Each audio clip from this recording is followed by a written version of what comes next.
So yan mga kabay, meron po tayong estimate dito mga kabay. Bali chuck lang po ang sira, so papalitan natin. Bali yung chuck nito mga kabay sa customer po ito. Bali papatanggal lang niya to, tsaka kakabit ko. Yan lang po ang gagawin ko. So tara, samahan ako mga kabay. Sana malambot lang po.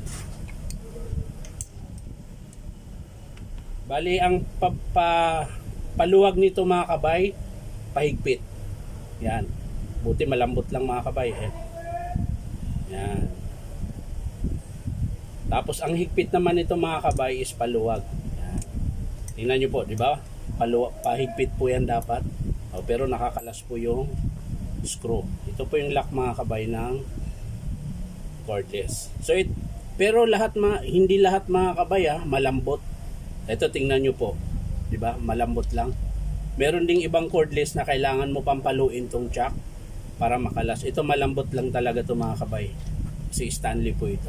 Pero pag DeWalt yung re-repairin nyo mga kabay, matigas po.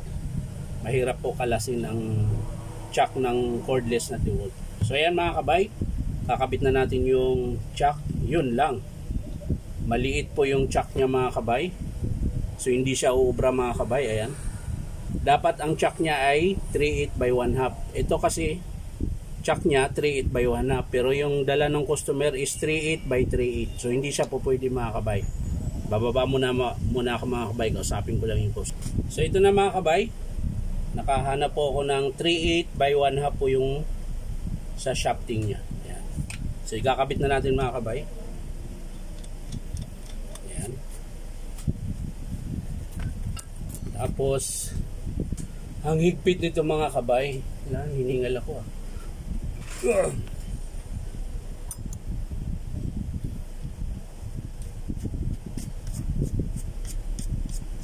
Ayan. Pag naghigpit kayo ng ganito mga kabay, yan, hindi kasya. Yun. Ito lang mga kabay. Ayan. Ihigpitan nyo lang po dyan mga kabay. Ayan.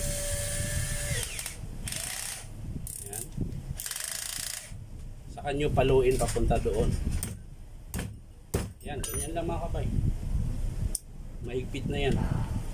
Tapos balik natin yung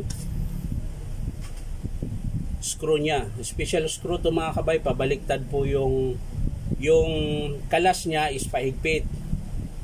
Yung pahigpit patanggal. Yan. Ito po yung pabaliktad na thread. So yan mga kabay, ihigpitan na natin sa pakalas. Yan. Yan po yung higpit niya, pakalas.